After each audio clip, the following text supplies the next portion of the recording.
干巴糙胞革菌，俗称干巴菌，是在中国发现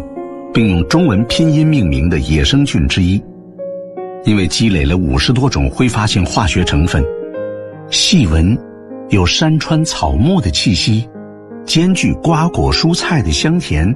还透着一丝淡淡的酒香。最为复杂的香气，让它成为云南本地人心目中当之无愧的菌王。